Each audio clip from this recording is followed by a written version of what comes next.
Hello friends, आज मैं आपको एक्सरसाइज 6.2 पढ़ाऊंगी। उसमें क्वेश्चन नंबर 1 है आकृति 6.17। अब जो ये आकृति है ये 6.17 थी, तो हमने लिखा नहीं, यहाँ पर लिख दे रहे हैं।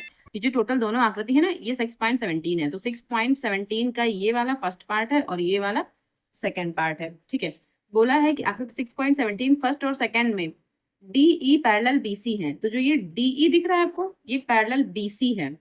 ठीक है, और क्या बोला है कि फर्स्ट में EC। ठीक है, तो फर्स्ट वाली तो ये है, तो फर्स्ट में हमें क्या ज्ञात करना है? EC। अच्छा, EC कहाँ पर है? देखिए ये E है, ये C है, तो EC हमें ज्ञात करना है इसमें।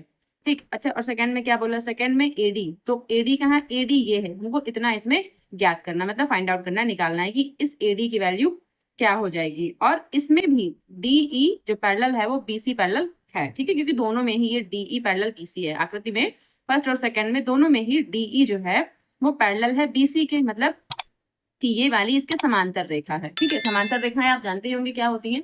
समांतर रेखाएं वो होती हैं, जैसे एक रेखा हमने ये खींची और एक और रेखा ऐसे खींचती, तो ये समांतर रेखाएं होती हैं। जो रेखाएं आगे बढ़ाने पर कभी कहीं नहीं मिलती हैं, ठीक है, अब बढ़ती ही चली जाती हैं, वो समांतर रेखाएं कहलाती हैं। तो ये इनको हम ऐसे लिख सकते हैं, जैसे मान लीजिए ये अगर AB है, ये CD है, तो हम ये लिख सकते हैं कि AB पैरेलल, ये पैरेलल का निशान होता है कि AB पैरेलल CD, हम इनको ऐसे लिख सकते हैं। मतलब ये रेखाएं आगे बढ़ाने पर कहीं नहीं मिलेंगी, तो हम कह सकते हैं कि जो AB है वो पैरेलल है किसके? CD के। ये ऐसे हम इसको कह सकते हैं। ठीक, चलिए अब इसमें क्वेश्चन नंबर 1 देखिए कि क्या दिया हुआ है। एक त्रिभुज बना हुआ है। ठीक है, ये एक त्रिभुज बना हुआ है। त्रिभुज में ये है DE जो कि BC के पैरेलल है।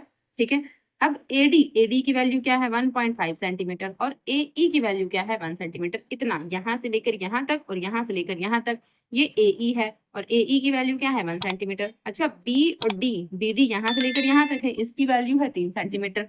फिर EC, और यही तो हमको फाइंड आउट करना है कि EC की वैल्यू फाइंड आउट करनी है। तो सबसे पहले इसमें क्या क्या दिया है वो लिखेंगे। तो देखिए क्या क्या इसमें दिया है फर्स्ट क्वेश्चन में। सबसे पहले यहाँ से शुरू करते हैं। AD, हमको AD दे रखा है, तो हम लिखेंगे AD क्या है? 1.5 सेंटीमीटर। ठीक है, दूसरा क्या है? AE। ठीक, तो क्या लिखेंगे? AE बराबर कितना है? 1 सेंटीमीटर। ठीक है, 1 सेंटीमीटर हो गया। उसके बाद क्या दिया है? BD, तो यहाँ पर BD भी लिख लेंगे। BD क्या दे रखा है? 3 सेंटीमीटर। और हमें ज्ञात क्या करना है? हमें EC ज्ञात करना है। EC ये जो है ये हमारा क्वेश्चन मार्क है। अच्छा, थोड़ा सा रफ पे और समझिए कि एक प्रमेय होती है। ठीक है, प्रमेय एक समझा रहे हैं हम आपको, ये बुक में भी है, आप देख लीजिएगा। प्रमेय होती है, उसको कहते हैं समानुपातिकता। ठीक है, समानुपातिकता, ये प्रमेय का नाम होता है। समानुपातिकता प्रमेय, मतलब जिनके अनुपात समान में होते हैं उनको ही समानुपातिकता प्रमेय हम बोलते हैं। तो ये होती क्या है? जैसे मान लीजिए कोई त्रिभुज बना हुआ है, जैसे ये त्रिभुज बना हुआ है ऐसे, और एक ये पैरेलल लाइन बनी हुई है बीच में। ठीक है, ये पैरेलल लाइन है, मान लीजिए ये पैरेलल लाइन हमने इसमें डाल दी। तो अगर ये ABC है, ये B, और यहाँ हमने D मान लिया और यहाँ हमने E मान लिया। ठीक है, ये ABC है, ये DE वाली पैरेलल लाइन है। तो समानुपातिकता में से फिर हम ये कह सकते हैं कि अगर ये पैरेलल है, कब? जब कि जब BC पैरेलल DE है। ठीक है, हम क्या कह सकते हैं कि जब DC इस DE के पैरेलल है, अगर ये पैरेलल है तभी तभी लगेगी ये समानुपातिकता प्रमेय, वरना नहीं लगेगी। तो अगर ये BC पैरेलल है DE के, तब हम ये कह सकते हैं कि AD बटे DB, ठीक है, DB AD बटे DB इज इक्वल्स टू, ये किसके बराबर होगा? AE बटे EC के। ठीक है, AE बटे EC के बराबर हो जाएगा। तो ये एक प्रमेय है। ठीक है, आप ये बुक में देख लीजिए, कहीं ना कहीं आपको मिल जाएगी। ठीक, नहीं अगर मिलेगी तो आप याद रखिए या फिर ऐसे नोट कर लीजिए। तो ये प्रमेय होती है। चलिए इसी प्रमेय से हम पहला सवाल लगाएंगे। क्या क्या लिखेंगे कि समानुपातिकता प्रमेय, और समानुपातिकता प्रमेय क्या कहती है कि जब ये क्या था, ये कि DE पैरेलल है किसके? BC के, तो फिर क्या होता है? अब देखिए इसमें, ठीक है, कि AD अपॉन DE है, तो लिखेंगे भाई AD अपॉन DB। ठीक है, AD upon DB is equals to किसके इक्वल हो जाएगा? ये देखिए AE अपॉन EC के। ठीक है भाई, AD अपॉन DB किसके इक्वल होगा? AE अपॉन EC के। यही तो लिखेंगे, यही तो हमने आपको भी समझाया समानुपातिकता प्रमेय क्या होती है।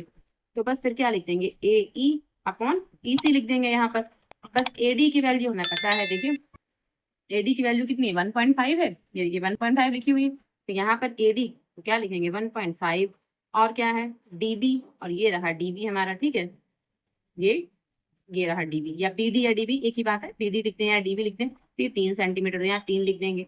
अब AE कितना है 1, तो यहाँ 1 लिख देंगे, और EC की वैल्यू तो हमको यहाँ निकालनी ही थी, ठीक है, तो सबसे पहले पॉइंट हटाएंगे, यहाँ 0 बना लेंगे, भाई पॉइंट है तो पॉइंट तो हटानी पड़ेंगे हमको। अब ये बन गया 15, 15 एकम 15, 15 दूनी 30, तो ये 1/2 बराबर 1/, EC। अब तिरक गुणा कर लीजिए इसकी यहाँ और इसकी यहाँ, तो EC की गुणा जब यहाँ हो जाएगी तो EC हो जाएगा, ये भाई EC की गुणा जब 1 से होगा तो ये EC हो जाएगा, और जब इस 2 की गुणा 1 से करेंगे तो 2, इसका मतलब जो EC की वैल्यू आ रही है 2 आ रही है, और ये हमारा आंसर हो गया। बस ठीक, इतना सा ही काम करना था। चलिए क्वेश्चन नंबर इसका 2 देखिए, सेकंड पार्ट जो इसका है वो देखिए। इसमें भी सेम वही चीज है कि ये DE जो है ये पैरेलल है BC के, तो समानुपातिकता प्रमेय लगा देंगे। देखिए कैसे करेंगे, लिखेंगे सबसे पहले जो जो दिया है वो लिख लेंगे। तो सबसे पहले तो AD, अच्छा AD इसमें क्वेश्चन मार्क है, पहला ही टर्म इसमें क्वेश्चन मार्क है, ठीक है, तो AD तो हमारा क्वेश्चन मार्क है, और AE हमको दे रखा है, तो AE लिख लीजिए, AE क्या है 1.8 सेंटीमीटर, ये लिख लीजिए। उसके बाद क्या है D ये भी दे रखा है, तो D is equals to 7.2 centimetre. उसके बाद है EC भी दे रखा है, तो EC is equals to 5.4 centimetre. ये सब हमने यहाँ पर नोट डाउन कर लिया जो जो हमको दिया हुआ था, ठीक है। अब हम क्या लिखेंगे, समानुपातिकता प्रमेय, समानुपातिकता प्रमेय, प्रमेय होती क्या है, प्रमेय क्या होती है, जब DE जो है वो पैरेलल होगा BC के, उस कंडीशन में क्या होगा AD upon DB is equals to AE upon EC, ठीक है। चलिए तो लिखेंगे AD upon DB is equals to AE upon EC। अब बस सारी वैल्यूज लिख देंगे और आंसर इसका निकालेंगे। कैसे, पहले AD की वैल्यू तो क्वेश्चन मार्क है, तो AD को हम AD ही ऐसे ही लिखा रहने देंगे, अपॉन BD, और BD की वैल्यू क्या है 7.2 लिख देंगे, AE की वैल्यू है 1.8 तो ये लिख देंगे, और EC की वैल्यू है 5.4 तो ये लिख देंगे। बस अब कट करना शुरू कर देंगे, पहले पॉइंट से पॉइंट हटा लीजिए, तो 18 एकम 18, 18 3 54, तो ये हमने कट कर दिया 18 से डायरेक्ट। अब AD इज इक्वल्स टू, ये जो 72 है ना, ये मल्टीप्लाई में यहाँ चला जाएगा, तो अगर 72 की 1 से मल्टीप्लाई करेंगे तो 7.2, ठीक है, तो ये जो 7.2 था ये 1 से मल्टीप्लाई करेंगे तो 7.2 आ गया, अपॉन में 3 है तो 3 लिख देंगे। अब प्लीज कट कर देंगे, 3 1 जा 3 और 3 2 जा 6, 1 बचेगा, पॉइंट लगाएंगे, फिर 1 बचेगा 12 हो जाएगा, तो 3 4 जा 12, तो हम कह सकते हैं कि AD इज इक्वल्स टू 2.4, और सेंटीमीटर यहाँ भी डाल दीजिए, इस क्वेश्चन में भी यहाँ पर आंसर में सेंटीमीटर डाल दीजिए, क्योंकि जब ये सब सेंटीमीटर में है तो फिर आंसर भी सेंटीमीटर में ही आएगा, यहाँ पर भी सेंटीमीटर, और ये हमारा इसका फाइनल आंसर हो गया, ठीक है, समझ में आ गया आपको। अच्छा, जो ये प्रमेय होती है, इसी प्रमेय को, ठीक है, एक चीज और समझिए, जो ये प्रमेय है इसी प्रमेय को हम एक तरीके से और लिख सकते हैं। देखिए कैसे, जैसे ये प्रमेय हमने लिख के आपको समझाया था, यहाँ पर हमने आपको लिख के समझाया था, इस प्रमेय को एक तरीके से और लिख सकते हैं, उसको भी हम समानुपातिकता प्रमेय ही कहते हैं। जैसे ये AD अपॉन, हमने आपको DB बताया था, लेकिन इसको हम AD, ठीक है, AD अपॉन AB भी लिख सकते हैं, AD upon AB is equals to AE upon ये जो AC है पूरा ये लिख सकते हैं। यानी कहने का मतलब ये है कि AD तो ऊपर वाला लेना ही है, पहले हमने क्या किया था कि AD लिया था, अपॉन में क्या लिया था DB लिया था, ठीक है, मतलब पहले हमने क्या लिया था AD लिया था, फिर अपॉन में हमने DB लिया था, लेकिन इस बार जो सेकंड टाइम ले रहे हैं वो हम क्या ले रहे हैं AD ले रहे हैं, और अपॉन में क्या ले रहे हैं AB ले रहे हैं, ये पूरा AB, ठीक है, यानी कि AD upon AB is equals to क्या AE अपॉन AC, ये पर ये कहीं कहीं पर यूज होगा, सब जगह यूज नहीं होगा, जहां ये यूज होगा वहां हम आपको ये समझाएंगे, ठीक है। क्वेश्चन नंबर 2 है, किसी ट्राइंगल PQR की भुजाओं PQ और PR पर क्रमशः बिंदु E और F स्थित हैं। निम्नलिखित में से प्रत्येक स्थिति के लिए बताइए कि क्या EF पैरेलल है QR के, ठीक है, तो ये हमें बताना है कि क्या ये पैरेलल लाइन होंगी या नहीं होंगी, ये बताना है। लेकिन कैसे, देखिए फिर से समझिए कि PQR की जो भुजाएं हैं, सबसे पहले एक ट्राइंगल ही बना लेते हैं साइड में। तो ये ट्राइंगल हमने मान लीजिए ऐसे बना लिया, अब छोटा सा ये हमने बना लिया ट्राइंगल, और ट्राइंगल क्या है PQR है, तो यहाँ लिख देंगे P, यहाँ लिख देंगे Q, यहाँ लिख देंगे R, क्योंकि ट्राइंगल बोला है PQR तो हमने वो बना लिया।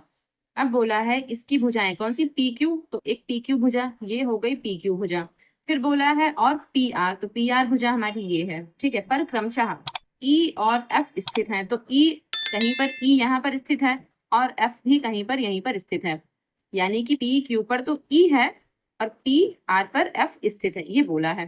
फिर बोला है निम्नलिखित में से प्रत्येक स्थिति के लिए बताइए कि क्या। अब ये पूछा है कि जो ये ई एफ है, जो ये ई एफ होगा ऐसे ऐसे, ये ई एफ लाइन ऐसे हम ड्रॉ कर लेते हैं कि जो ये ई एफ लाइन है क्या इस क्यू आर के पैरेलल होगा। तो भाई पैरेलल लाइन ये कब होती है, जब पीई बटे E Q is equals to P F बटे एफ आर हो भाई, तब तो ये पैरेलल लाइन शो करेगा, क्योंकि हम समानुपातिकता प्रमेय से अगर लगाएंगे तो ये दोनों पैरेलल कब होंगी, जब पीई, ठीक है, अपॉन में ई क्यू किसके इक्वल होना चाहिए, P F upon F are के। चलिए तो करते हैं, तो लिखेंगे। अच्छा, सारी पॉइंट सारी वैल्यूज यहाँ पर हमें दे रखी है, यानी कि पीई की वैल्यू भी दे रखी है, ई क्यू की वैल्यू भी दे रखी है और पी एफ की वैल्यू दे रखी है और एफ आर की वैल्यू दे रखी है। तो फिर हमको ये सिद्ध करना है कि क्या ये पैरेलल है या नहीं है, ये हमको बताना है। चलिए कैसे करेंगे, तो लिखेंगे कि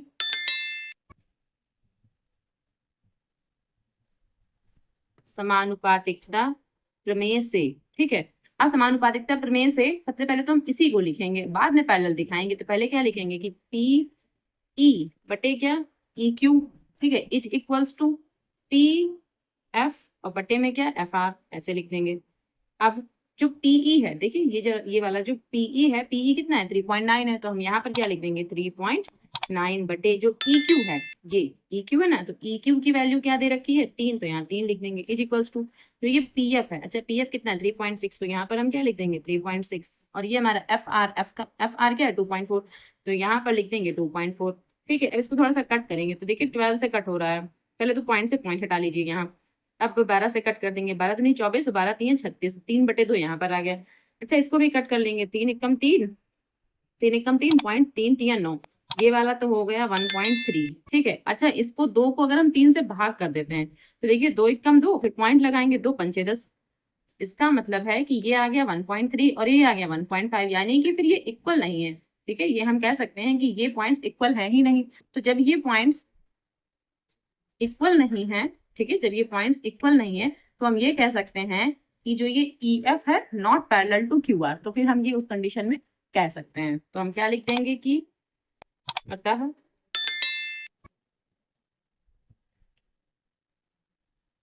ई एफ, ठीक है, क्यू आर के समांतर नहीं है, यानी कि ये समांतर लाइनें नहीं है, और ये हमारा आंसर हो जाएगा। वैसे ये पैरेलल लिख चुके हैं तो यहाँ पर समांतर लिखने की जरूरत नहीं है, बस सीधे नहीं है लिख सकते हैं कि E F parallel Q R के नहीं है, तो समांतर लिखने की ये जरूरत नहीं है, या चाहे आप लिख दीजिए, ठीक है, दोनों एक ही है। चलिए इसका सेकंड लगाते हैं। अब देखिए सेकंड में क्या लिखा हुआ है, सेकेंड क्वेश्चन में P E is equals to 4 centimetre है, Q E is equals to 4.5 centimetre है, P F is equals to 8 centimetre है और एफ आर 9 सेंटीमीटर। इसको भी बस ऐसे ही दिखाना है क्योंकि ये सेकंड पार्ट है नंबर 2 का, तो इसको भी सेम ऐसे ही हमको दिखाना है। क्या समानुपातिकता प्रमेय लिख देंगे सबसे पहले, तो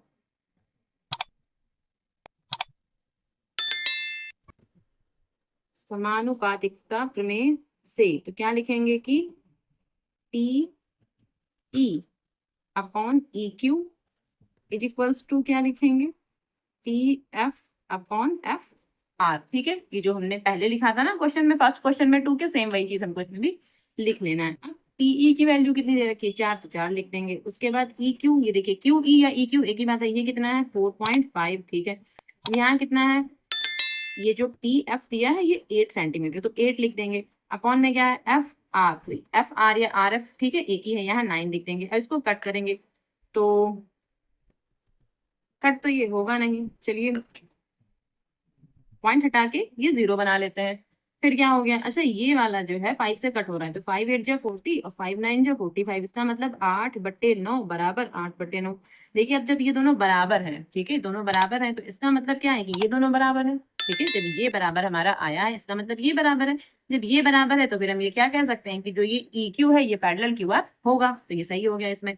तो लिख देंगे, यहाँ साइड में लिख लेते हैं कि अतः जो ये ई एफ है ये पैरेलल क्यू आर होगा, तो ये सही हो गया आंसर, हाँ है इसका आंसर, तो ये भी हमारा इसका आंसर हो गया। क्वेश्चन नंबर इसी का थर्ड देखिए, पी क्यू दिया हुआ है 1.28 सेंटीमीटर और पी आर दिया है 2.56 सेंटीमीटर, टीई दिया है 0.18 सेंटीमीटर और टीएफ दिया है 0.36 सेंटीमीटर। अब देखिए इसमें क्या क्या दे रखा है। सबसे पहले हमें क्या चाहिए होता है इसमें, देखिए सबसे पहले हमें पीई अपॉन ई क्यू चाहिए होता है। ठीक है, तो पीई, अच्छा देखिए इसमें पीई कहाँ पर दिया है, पीई तो दे रखा है, ठीक है, अपॉन में क्या है, ई क्यू है। तो देखिए इसमें ई क्यू कहीं नहीं दे रखा है, देखिए कहीं ई क्यू या क्यू ई कहीं नहीं दिया है। लेकिन इसमें दिया क्या है, जो ये पी क्यू है ना पूरा, जैसे P E upon P Q, ये जो पूरा का पूरा है वो दिया है, यानी कि पहले पीई दिया है फिर पी क्यू दिया है। तो हमने आपको अभी पीछे समझाया था ना, कहीं कहीं पर हम क्या लेते हैं कि पीई अपॉन पी क्यू ऐसे भी ले सकते हैं, तो इसमें यही दिया है, यानी कि पहले हमें पीई लेना है, अपॉन में पी क्यू लेना है, फिर बराबर किसके करना है, P F upon P R के, इसमें ये लगाएंगे। ठीक है, चलिए लिखेंगे क्या कि PE upon P Q is equals to क्या, पी एफ अपॉन में क्या, पी आर, ये ऐसे लिखेंगे यहाँ पर। अच्छा ये यहाँ पर भी आप डाल सकते हैं समानुपातिकता प्रमेय, ये डाल दीजिए समानुपातिकता प्रमेय, ये यहाँ पर ऐसे डाल देंगे। अब बस टीई, अच्छा देखिए इसमें पीई की वैल्यू क्या है, इसमें देखिए तो पीई कहाँ पर है, ये पीई है, इसकी वैल्यू क्या है 0.18, लिख देंगे कि 0.18 अपॉन में क्या है पी क्यू, और पी क्यू की वैल्यू क्या है ये दे रखी है 1.28 इज इक्वल्स टू क्या पी एफ, और पी एफ कहाँ पर है, ये देखिए पी एफ दे रखा है क्या 0.36 और अपॉन में कितना दे रखा है पी आर, तो पी आर देखिए ये दे रखा है क्या है 2.56, तो लिख देंगे 2.56, ये दशमलव से दशमलव हटा देंगे, यहाँ से भी हटा देंगे। ठीक है, कट करेंगे तो 2 से कट कर लेते हैं, 2 नाम 18, 2 छंग 12, 2 चौके 8। ठीक है, तो यहाँ तो हमारा आ गया 9/64 इज इक्वल्स टू, यहाँ 4 से कट कर लेते हैं तो 4 नाम 36 और 4 छंग 24, एक बचेगा 16, 4 चौके 16, तो यहाँ पर भी 9/64 आ गया। ठीक है, तो ये दोनों इक्वल हो गए। तो कह सकते हैं जब ये दोनों इक्वल हैं तो फिर क्या हो जाएगा कि जो EF है वो पैरेलल हो जाएगा QR के। तो हम लिख देंगे कि अतः जो EF है, EF पैरेलल QR होगा। तो ये यहाँ से हम ऐसे इसको दिखा देंगे, ये आंसर हो जाएगा। क्वेश्चन नंबर 3 है आकृति 6.18। तो जो ये आकृति दिख रही है ये आपकी बुक में बनी हुई है, ये गलत हो गया है। यहाँ देखिए जो ये आकृति बनी हुई है ना, ये 6.18 है, ये ठीक है, ये 6.18 है, ये आपकी बुक में ही बनी है, अपने बुक में देख लीजिएगा। ठीक है, तो बोला है कि एल एम जो पैरेलल है वो सीबी के है, तो एल एम कहाँ पर है, ये है एल एम। ठीक है, और ये पैरेलल किसके है, सीबी, यानी कि इसके, यानी कि जो ये एल एम दिख रहा है आपको ये सीबी के पैरेलल है। ठीक है, समझिए कि जो ये एल एम है ये सीबी के पैरेलल है, ये बोला है। अच्छा अगर ये दोनों पैरेलल हैं, भाई इस त्रिभुज की बात करें, अगर हम सिर्फ इतने त्रिभुज की बात करें, भाई ये भी तो एक त्रिभुज ही है, तो अगर हम सिर्फ इतने त्रिभुज की बात करें, तो अगर ये एल एम इस सीबी के पैरेलल है, तो इसका मतलब क्या है कि A M upon M B is equals to क्या लिख सकते हैं, A L upon L C लिख सकते हैं। चलिए कहीं यूज होगा तो इसको लिखेंगे। फिर क्या बोला है, और एल एन, अच्छा एल एन कहाँ पर है, ये रहा एल एन, ये किसके पैरेलल है, ये पैरेलल है सीडी के, तो ये सीडी के पैरेलल है, यानी कि ये दोनों भी पैरेलल लाइंस हैं। तो इसका मतलब क्या, अगर हम इस त्रिभुज की बात करें, सिर्फ ए डी सी इस वाले त्रिभुज की बात करें, तो इसमें भी हम A N upon N D is equals to क्या लिख सकते हैं, A L upon L C, इसको भी ऐसे ही लिख सकते हैं। अच्छा पूछा क्या है, सिद्ध कीजिए कि ए एम, अच्छा ए एम कहाँ है, ये ए एम है, अपॉन ए बी, ये रहा ए बी, मतलब ये इतना और अपॉन में पूरा इतना। ठीक है, ये इतना और अपॉन में पूरा ये वाला इतना पोर्शन, तो ये पूछा है बराबर किसके है, ए एन, तो ए एन तो ये रहा, अपॉन में ए डी, ये इसने हमें पूरा पूछा है। ठीक है, तो देखिए कैसे प्रूफ करेंगे, जैसे हमने आपको समझाया था ना समानुपातिकता प्रमेय से, बस वही इसमें रूल लगाएंगे। तो क्या लिखेंगे, सबसे पहले किस ट्राइंगल में, तो लिखेंगे ट्राइंगल ए बी सी में, तो लिखेंगे कि ट्राइंगल ए बी सी में, ये आप लिख जरूर लीजिएगा कि हम किस ट्राइंगल की बात पहले कर रहे हैं। तो जैसे हम पहले अगर ए बी सी ले रहे हैं तो ए बी सी की बात करेंगे, तो ट्राइंगल ए बी सी में तो क्या क्या दिया हुआ है, अगर ए बी सी की बात करते हैं तो हमें क्या दे रखा है, L M parallel C B दिया हुआ है, तो L M parallel C B दे रखा है। अच्छा और देखिए इसमें जो ये हमें प्रूफ करवा रहे हैं वो ए एम, जैसे ये ए एम और अपॉन में पूरा ए बी ये प्रूफ करवा रहे हैं, यानी हमको A M upon M B नहीं प्रूफ करना है, हमको A M upon A B proof करना है। ठीक है, तो हमने आपको पहले भी समझाया था, कभी कभी हम इसको A M upon A B ऐसे भी लेते हैं और इसको भी हम समानुपातिकता प्रमेय ही कहते हैं। ठीक है, तो चलिए बस इसको लगाएंगे हम, तो लिखेंगे समानुपातिकता प्रमेय। तो अगर ये दोनों पैरेलल लाइंस है तो इसका मतलब क्या है कि ए एम अपॉन में क्या पूरा ए बी पूरा लेना है हमको, ठीक है। ए बी किसके इक्वल हो जाएगा, ए एल, और अपॉन में फिर इसको भी पूरा लेंगे, अपॉन में ए सी, तो ए सी इसको हम इक्वेशन नंबर 1 मान लेंगे, ठीक है। अच्छा अब देखिए जो ये सेकंड वाला ट्राइंगल है, दूसरा वाला त्रिभुज है, अब उसकी बात करेंगे तो लिखेंगे पुनः, पुनः लिख लेंगे यहाँ पर त्रिभुज, किस त्रिभुज में ले रहे हैं, ए डी सी में, तो लिखेंगे ए डी सी में, और ए डी सी में उसमें भी समानुपातिकता प्रमेय ही लगाएंगे। तो इसमें सबसे पहले दिया क्या है, जो ये एल एन दे रखा है, ठीक है, एल एन, तो एल एन क्या है, जो ये सी डी है इसके पैरेलल, तो लिख लेंगे कि L N parallel C D, तो ये लिख लेंगे, फिर लिखेंगे समानुपातिकता प्रमेय से। देखिए ये क्वेश्चन बहुत ही सरल होते हैं करने में, जैसे आप अगर एक बार समझ जाएंगे तो आपको फिर इजी लगेगा करने में, ठीक है। तो फिर अब क्या लिखेंगे, समानुपातिकता प्रमेय से लिख लिया। अब इसमें देखिए क्या होगा, ए एन अपॉन ए डी पूरा का पूरा लेंगे। अगर इस त्रिभुज की बात करते हैं तो अगर ये पैरेलल लाइन है इसका मतलब ए एन अपॉन ए डी पूरा लिख सकते हैं, तो लिखेंगे ए एन अपॉन क्या पूरा का पूरा ए डी, और इज इक्वल्स टू में क्या ए एल अपॉन ए सी, तो लिखेंगे ए एल अपॉन में पूरा ये ए सी, और इसको हम क्या मान लेंगे, इक्वेशन नंबर 2। अच्छा आप दोनों इक्वेशंस देखिए, ठीक है। अब ये दोनों इक्वेशन देखिए, ये इक्वेशन नंबर 1 है और ये इक्वेशन नंबर 2 है। इसमें देखिए ये जो सेकंड टर्म है ए एल अपॉन ए सी, दोनों में सेम आ रहा है भाई, ये बीच का टर्म हमने दोनों में लिया है, तो इसका मतलब ये तो सेम आएगा। जब ये दोनों में सेम है तो हम कह सकते हैं कि समीकरण 1 व 2 से, समीकरण 1 व 2 से क्या कह सकते हैं कि ये और ये भी इक्वल हो जाएंगे, ठीक है, कि ये और ये भी इक्वल हो जाएंगे। इसका मतलब कि A M upon A B, ठीक है, इज इक्वल्स टू क्या, A N upon A D, ये किसके इक्वल है, ए एल अपॉन ए सी, यानी कि फिर ये और ये तीनों के तीनों ही इक्वल हो जाएंगे।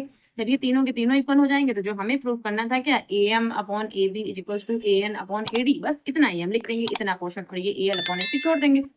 तो बस लिखेंगे कि ए एम अतः अतः डाल देंगे upon A B A N upon A D A D, ये डी है, ठीक है, A N upon A D, और ये हमारा क्या प्रूफ हो गया, यहाँ पर प्रूफ डाल देंगे, ठीक है। आई होप आपको समझ में आ गया होगा ये अच्छे से। क्वेश्चन नंबर 4 है आकृति 6.19, ठीक है, जो ये आकृति है आपकी बुक में बनी हुई है, देखना ये 6.19 यहाँ पर पड़ा होगा, ठीक है, तो ये 6.19 है। तो आकृति 6.19 में डीई पैरेलल है एसी के, तो इसमें देखिए डीई कहाँ है, ये डीई है और ये एसी यहाँ पर है, यानी कि ई जो है इस एसी के पैरेलल है। इसका मतलब है अगर हम इस त्रिभुज में देखेंगे, इस बड़े त्रिभुज में देखेंगे, तो कह सकते हैं कि B D upon D A is equals to B E upon E C, ऐसे कह सकते हैं, ठीक। अब बोला है और जो डी एफ है, यहाँ देखिए डी एफ, तो ये जो डी एफ है, डी एफ पैरेलल है किसके, ए ई के, यानी कि अब ये छोटा त्रिभुज, कितना त्रिभुज लेंगे, सिर्फ छोटा वाला।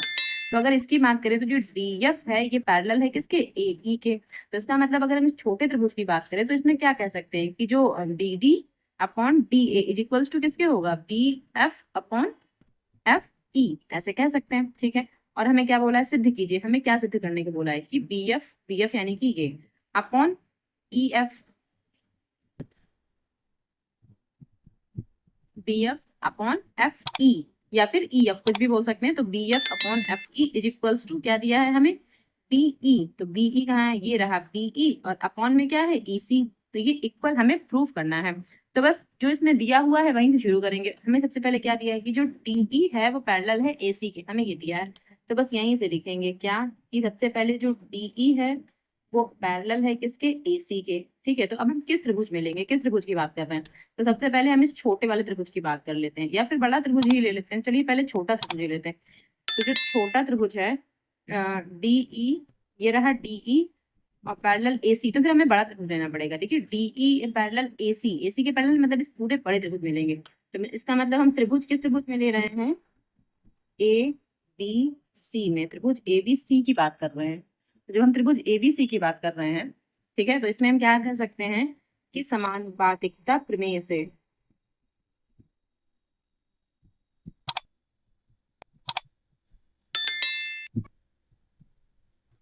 समानुपातिकता प्रमेय से हम क्या कह सकते हैं कि जो ये बी डी है, बी डी, ठीक है, बी डी अपॉन में किसके, D A, D A is equals to किसके इक्वल में हो जाएगा, अब ये क्योंकि हम ये बड़ा वाला त्रिभुज ले रहे थे ना, तो फिर ये बी ई अपॉन ई सी, भाई इस त्रिभुज की बात करें तो बी ई अपॉन ई सी, तो ये क्या हो जाएगा बी ई अपॉन ई सी, और ये हमारी इक्वेशन नंबर 1 आ जाएगी।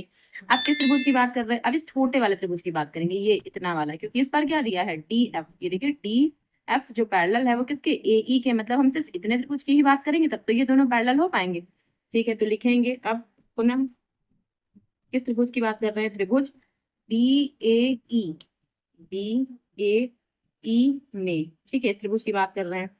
इसमें हम क्या कर देंगे, क्या लिखेंगे कि जो ये डी एफ है, डी एफ, ठीक है, कि जो ये डी एफ है तो डी एफ पैरेलल है किसके ए ई के, भाई डी एफ और जो ये ए ई है दोनों पैरेलल हैं। अब जब ये दोनों पैरेलल हैं तो देखिए हम क्या लिख सकते हैं कि E D upon D A is equals to B F upon F E, ऐसे लिख सकते हैं। तो लिखेंगे कि B D upon D A is equals to क्या, B F upon F E. ये हो गई हमारी इक्वेशन नंबर 2। अब देखिए इक्वेशन 1 और 2 में देखिए ये वाले जो पोर्शन है, ठीक है, ये वाले जो पोर्शन है यानी कि B D upon D A, B D upon D दोनों में इक्वल है। जब ये दोनों इक्वल हैं तो हम कह सकते हैं कि ये वाले भी हमारे इक्वल हो जाएंगे, यानी कि अगर लेफ्ट हैंड साइड इक्वल है तो राइट हैंड साइड भी हमारा इक्वल होना ही चाहिए। तो लिख देंगे समीकरण फर्स्ट व सेकेंड से। अब फर्स्ट व सेकेंड से हम क्या लिख सकते हैं, देखिए साइड में लिख लेंगे क्या कि B D upon D A is equals to क्या B E upon E C is equals to क्या, अब देखिए बी डी अपॉन डी तो था ही, तो ये नहीं लिखेंगे, अब ये वाला लिखेंगे क्या कि B F upon F E. तो बस अब ये वाला टर्म छोड़ देंगे क्योंकि हमको जो प्रूफ करवा रहे हैं, प्रूफ वाले में क्या है, प्रूफ वाले में B E upon E F है, फिर B E upon E C है, पहले B F upon F E निकालेंगे और फिर ये बी ई अपॉन ई सी, ये वाला टर्म लिखना है। तो हमें जो टर्म लिखना था हमको ये वाला टर्म इतना लिखना है, ठीक है। तो क्या कि B F upon F E, पहले इसको लिखना है, तो B F upon F E is equals to में फिर ये लिख देना है कि बी ई अपॉन ई सी, ये अतः डाल के यहाँ पर ऐसे लिख देंगे, बस ये प्रूफ हो गया। तो इतना सा ही काम होता है, जो ये ट्राइंगल्स होते हैं वेरी इजी क्वेश्चंस होते हैं, बस आपको एक बार समझ में आ जाए तो फिर ये जल्दी हो जाएंगे, ठीक है। तो ये हमारा प्रूफ हो गया। क्वेश्चन नंबर 5 है आकृति 6.20, ये जो आकृति बनी हुई है ये 6.20 है, बुक में देखिए। फिर उसके बाद लिखा है D E parallel O Q, तो ये डी ई है, डी देखिए ये जो पॉइंट है डी है बहुत छोटा सा लिखा हुआ है, ये वाला पॉइंट यहाँ मैं फिर से साफ साफ लिख दे रही हूँ कि डी पॉइंट, ये वाला डी पॉइंट, ठीक है।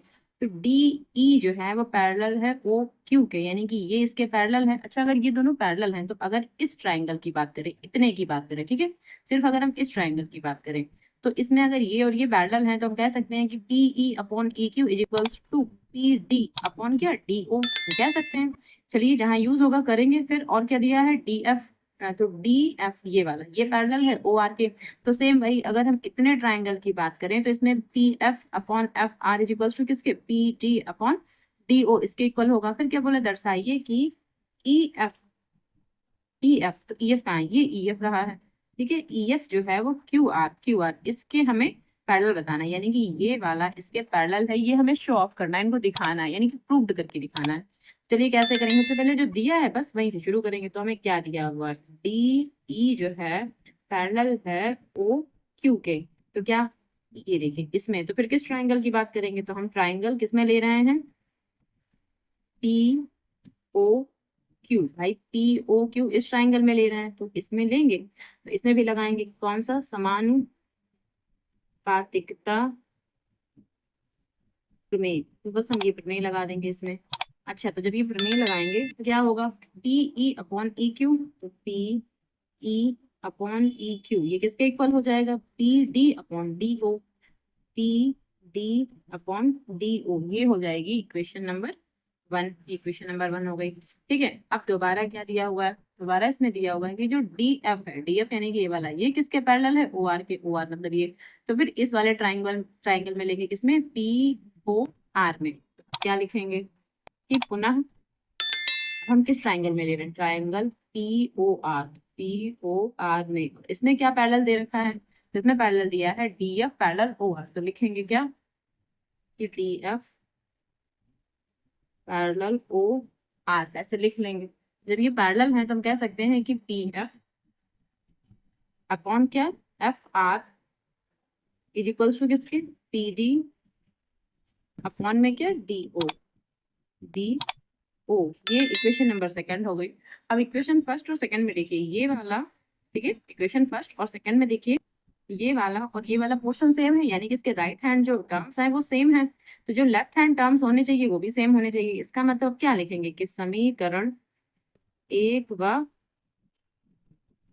2 से, तो 1 व 2 से क्या लिख देंगे, इनको और इनको दोनों सबको इक्वल कर देंगे। तो इसका मतलब ये है कि हम लिखेंगे P E upon E Q is equals to क्या, ये P F upon F R is equals to क्या, ये भी लिख देंगे एक बार, P D upon D O, ये भी लिख देंगे एक बार, ठीक है। अब क्या करेंगे, ये जो पूरा का पूरा हो गया, इसका मतलब ये वाला टर्म छोड़ देंगे, ठीक है, सिर्फ इतना ले लेंगे, इतना ले लेंगे। तो क्या लेंगे, देखिए यहाँ से हम लेंगे कि पी ई, ई बना हुआ है upon E Q is equals to क्या लेंगे, पी एफ अपॉन में एफ आर, ये ले लेंगे।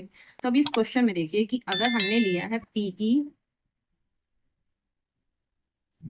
अगर हमने लिया है पीई अपॉन ई क्यू, देखिए पीई अपॉन ई क्यू अगर हम ये लेते हैं, दोबारा P F D F upon F R ये लेते हैं, तो इसका मतलब क्या है, अगर ये, ठीक है, अगर ये और ये अपॉन में है इज इक्वल्स टू ये और ये अपॉन में है, तो इसका मतलब एक पैरेलल रेखा यहाँ पर कहीं पर होनी चाहिए, तब तो दोनों इक्वल में हुए। तो हम कह सकते हैं कि जो ये ई एफ रेखा है ये क्यू आर के पैरेलल होगी, तभी तो भाई this upon this and this upon this होगा, जब ये रेखा पैरेलल रेखाएं होंगी। तो बस फिर हम क्या लिख देंगे कि अतः जो ये ई एफ है ये पैरेलल है किसके, क्यू आर के, क्यू आर है। और ये हमारा क्या हो गया, प्रूफ हो गया, इसको हम यहाँ पर प्रूफ डाल देंगे।